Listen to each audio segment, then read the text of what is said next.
Terima kasih Anda masih bergabung bersama kami. Pemirsa, sebelum saya lanjutkan perbincangan bersama Bu Freska, kita akan simak terlebih dahulu data-data yang kita sudah siapkan. Di antaranya adalah terkait dengan realisasi dan juga outlook pendapatan negara di semester 1 tahun 2025. Secara realisasi di semester 1 tahun 2025, pendapatan negara mencapai 1.201 triliun rupiah.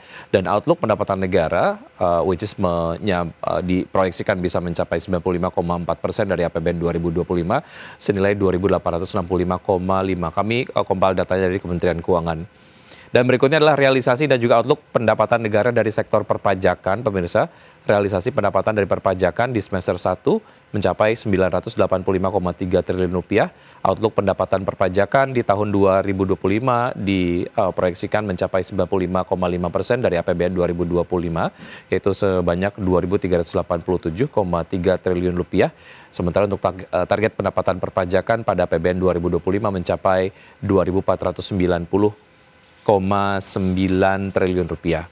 Dan berikutnya adalah realisasi dan juga outlook defisit APBN 2025. Di semester 1 defisit mencatatkan 283,5 triliun rupiah.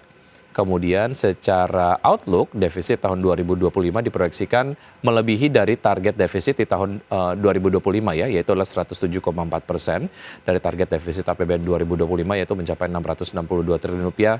Sementara defisit pada APBN 2025 diproyeksikan mencapai 616,2 triliun rupiah. Dan bicara mengenai pagu indikatif belanja 10 kementerian dan lembaga di APBN tahun 2026 atau di RAPBN 2026, Badan Gizi Nasional sebagai lembaga yang langsung membawahi program makan bergizi gratis mendapatkan pagu indikatif terbanyak dibandingkan dengan kementerian dan juga lembaga lain, mencapai 217,86 triliun rupiah, disusul Kemenhan 167,4 triliun rupiah, Polri 109,67 triliun rupiah, Kemenkes 104,35 triliun rupiah. Kemudian data selengkapnya dapat Anda saksikan di layar televisi.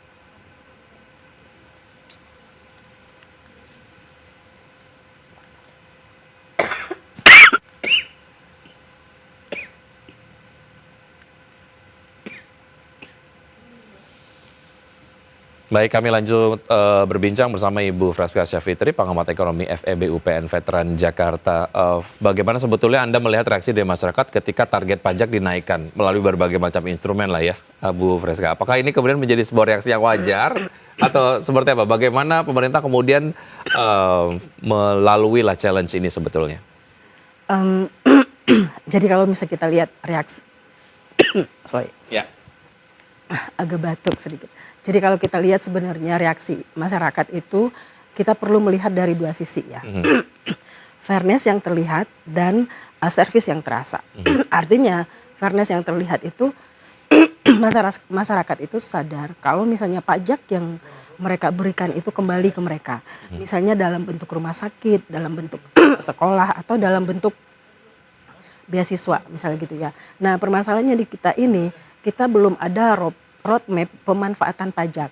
Contoh mungkin, terima kasih. Baik, silakan minum dulu Ibu, saya akan kembali sampaikan data terkait dengan realisasi dan juga outlook pendapatan negara ya. Dapat Anda saksikan di layar televisi, pemirsa. Ini kemudian menjadi sebuah data yang menarik untuk kita cermati. Ini menjadi semacam acuan lah ya bagi masyarakat ataupun pemerintah mengenai realisasi dan juga target pencapaian di APBN 2025 yang kemudian menjadi indikator kinerja APBN 2025.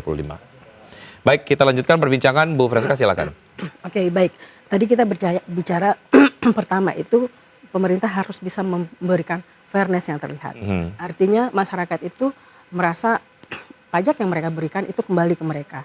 Seperti misalnya rumah sakit atau sekolah atau apa. Permasalahannya sekarang mungkin itu semua sudah terjadi, tapi permasalahan kita belum ada roadmap pemanfaatan pajak. Solusinya mungkin kalau dari saya, mungkin misalnya pajak yang ada di provinsi A itu ada roadmapnya misal digunakan untuk pembangunan infrastruktur.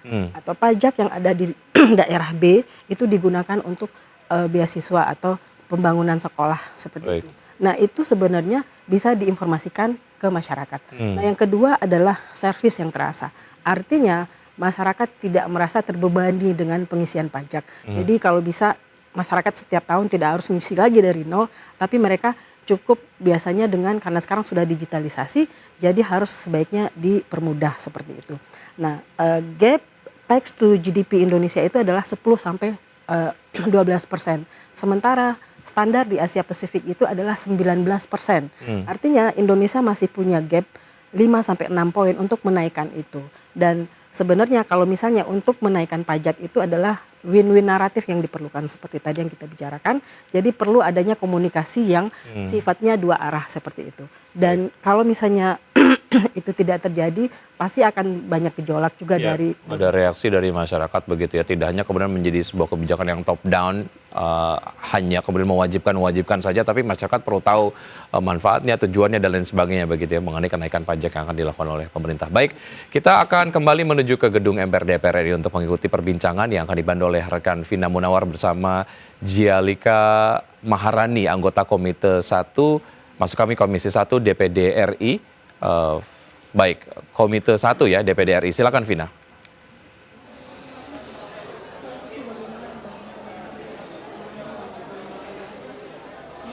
Ya pemirsa, dan juga bersama seorang satu DPD sekaligus MPR RI, Ibu Jialika Maharani, yang juga akan hadir pada agenda hari ini, dan kita akan berbincang sedikit terkait agenda hari ini. Halo Ibu Jia, apa kabar? Halo, baik Vina. Apa harapan Ibu terhadap jalannya sidang hari ini? Harapan kita semua ya pasti ya pada hari ini juga sidang yang kita lakukan secara maraton ini, karena memang banyak sidang ya, ada sidang tahunan yang juga ada sidang RAPBN 2026, kemudian juga ada sidang DPR dan DPD juga masing-masing. Ini berjalan dengan lancar, berjalan dengan kondusif, dan berjalan dengan semestinya lah. Dan apa-apa yang kita akan bahas pada hari ini harapannya bisa bermanfaat lah untuk masyarakat di Indonesia ini. Dan juga ini merupakan hari penting yang mungkin ditunggu-tunggu oleh masyarakat Indonesia, mengingat ini adalah kali pertama presiden pertama di 2000 pemilihan kemarin, Pak Prabowo, untuk melakukan pidato kenegaraannya. Jadi kita lihat nanti. Baik Ibu, kalau kita melihat 10 bulan terakhir dari era kepresidenan Prabowo Subianto, apakah kebijakan ekonomi dari pusat sudah merata ke daerah? Menurut data dan aspirasi yang selama 2024-2025 ini kami serap ya, memang boleh jujur kita memang tidak seluruhnya merata, namun memang tren ataupun upaya-upaya dari pemerintah pusat menuju ke arah sana pemerataan. Seperti yang kita tahu sekarang ada yang namanya program makan bergizi gratis untuk seluruh masyarakat di pelosok Indonesia ini, kemudian juga kebijakan afirmatif untuk afirmatif tunjangan untuk pekerja-pekerja di 3T, kemudian juga pemberian beasiswa untuk masyarakat Indonesia yang membutuhkan, itu merupakan sebuah upaya-upaya pemerintah menuju pemerataan tersebut. Baik Ibu, kalau untuk ekspektasi Ibu sendiri APBN 2026 khususnya untuk pemulihan dan juga pertumbuhan ekonomi bagaimana Ibu? Oke. Harapan saya ya semoga di era APBN ini pemerintah bijaksana, kemudian juga efektif, efisien, bisa mengelola anggaran ini agar bisa dialokasikan untuk hal-hal yang menyediakan masyarakat. Kemudian saya berharap besar pada sektor pendidikan tentunya dan pengelolaan sumber daya manusia untuk bisa dimaksimalkan porsinya, karena memang sumber daya manusia yang baik tentunya akan menciptakan ekonomi yang baik pula. Dan juga program-program yang besar dan yang bagus ini harus juga dikelola oleh sumber daya manusia yang bagus pula gitu. Jadi menurut saya sektor ini sangat penting ya. Apakah ada usulan konkret dari Ibu untuk ekonomi Indonesia khususnya daerah bisa lebih? Oke. Kalau saya mungkin ke depannya kita bersama-sama harus merevisi kembali pola TKD ya, transfer ke daerah. Bagaimana bisa daerah ini akan lebih mandiri, yaitu dengan memberikan reward.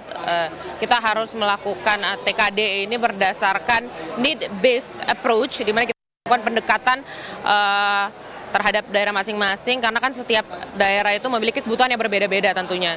Juga bagaimana kita memberikan reward setiap daerah yang bisa melakukan reformasi fiskal, dan biar mereka ini biar semangat untuk bisa lebih mandiri, juga mencapai prestasi-prestasi sehingga tidak bergantung lagi pada APBN gitu.